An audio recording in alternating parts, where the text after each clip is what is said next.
ఈ వీడియోలో మీరు ఎక్స్ప్లోడింగ్ హెడ్ సిండ్రోమ్ గురించి, ఒక భయంకరమైన సముద్ర గర్జన గురించి, ఫ్లోటింగ్ సిటీస్ ఎందుకు కడుతున్నారు, ట్రీస్ ఎలా కమ్యూనికేట్ చేసుకుంటే అనే విషయాలపై మీకు ఫ్యాక్ట్స్ అనేవి రాబోతున్నాయి. దయచేసి స్కిప్ చేయకుండా ఎండ్ వరకు చూడండి. Welcome to Fact Fuel Bites. Boost your mind with every bite. So tighten your seats and let's get started.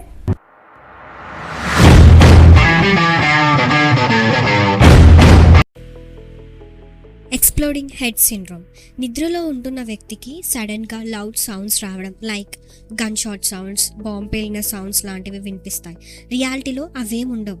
ఇది ఒక స్లీప్ డిజార్డర్. బ్రెయిన్ సడన్గా ఎలక్ట్రికల్ యాక్టివిటీ వల్ల ఇలా స్కేరీగా బిహేవ్ చేస్తుంది, బట్ పెయిన్లెస్. 2004లో యుఎస్ ఎయిర్ ఫోర్స్ పైలట్స్ ఒక tic tac shape flying ఆబ్జెక్ట్ని చేస్ చేశారు. ఆబ్జెక్ట్ గ్రావిటీ ఇగ్నోర్ చేసి ఇన్స్టెంట్గా డైరెక్షన్స్ మార్చేస్తుంది. రేడార్లో ఇది క్యాప్చర్ అయ్యింది. నిజంగా ఏలియన్స్ అయినా లేదంటే ఇంకేమై ఉంటుంది అనుకుంటున్నారు? సముద్రం నుంచి వచ్చిన అద్భుతమైన గర్జన. 1997లో ఓషన్ నుంచి ఒక ఘోరమైన గర్జన 500 కిలోమీటర్స్ దూరంలో సోనార్లో క్యాప్చర్ అయింది. యానిమల్స్ చేయలేదు, ఎర్త్ క్విక్ రాలేదు, మెషిన్ సౌండ్ కూడా కాదు. అయితే ఈ బ్లూప్ సౌండ్ ఎక్కడ నుంచి వచ్చింది? సైంటిస్టులు కూడా మిస్టరీగా కొంతమంది సముద్రంలో ఉండే giant unknown sea creature sounds అని అంటున్నారు. మీరేమనుకుంటున్నారు? చిన్న గ్యాలక్సీస్ని మిల్కీవే తినేస్తుందా? మిల్కీవే అంత కామ్గా ఉండదు. పాస్ట్లో 15+ చిన్న గ్యాలక్సీస్ని మర్జ్ చేసి తినేసినట్టుగా పెరుగుతుంది దాని సైజ్. రీసెంట్గా సగిటారస్ డ్రాఫ్ట్ గ్యాలక్సీని కూడా లోపల తీసేసుకుంది అని అంటున్నారు.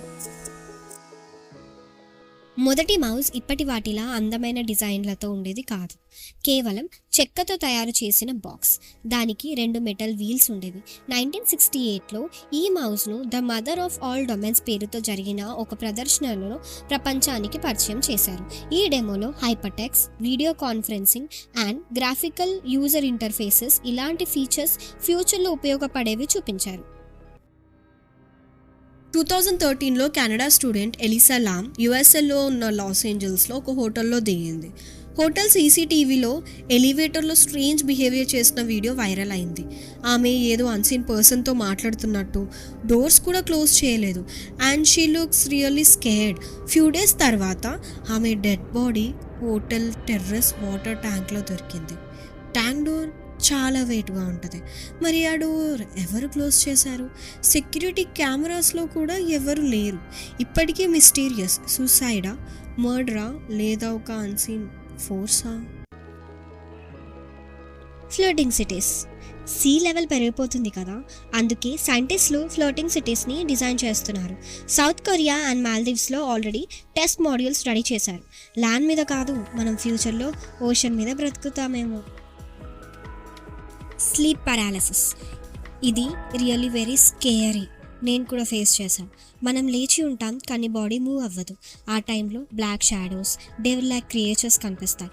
సైన్స్ ఇది REM స్టేజ్లో బాడీని లాక్ చేసే కండిషన్ వల్ల అవుతుందని చెప్తున్నారు. కానీ చాలామంది ఇది స్పిరిట్స్, గోస్ట్ లేదా ఏదో స్పిరిచువల్ అటాక్ అని అంటున్నారు. ట్రీస్ కూడా కమ్యూనికేట్ చేస్తాయంటే నమ్ముతారా? ఒక ట్రీకి డేంజర్ వస్తే పక్కనున్న ట్రీస్కి సిగ్నల్ ఇస్తుంది. మీరు విన్నది నిజమే. అండర్ గ్రౌండ్ రూట్ సిస్టంలో మైక్రోరైజల్ నెట్వర్క్ అనేది ఉంటుంది. ఇది మన బ్రెయిన్లో నర్వ్స్ లాగా పనిచేస్తుంది. ఫర్ ఎగ్జాంపుల్, ఒక ట్రీకి పెస్ట్ అటాక్ అవుతే అది కెమికల్స్ని రిలీజ్ చేసి పక్కనున్న ట్రీస్ని అలర్ట్ చేస్తుంది, డేంజర్ వస్తుంది జాగ్రత్త అని. 13,000+ స్టూడెంట్స్ కలిసి బ్రషింగ్ చేయడంలో పార్టిసిపేట్ చేశారు. అండ్ ఇది మోస్ట్ వైరస్ గిన్నిస్ బుక్లో రికార్డ్ చేశారు. మాస్ బ్రషింగ్ సెషన్ కదా. టూత్పేస్ట్ ఏ బ్రాండ్ వాడారో కానీ ఆ కంపెనీకి మాత్రం బంపర్ యాడ్. ఇలాంటి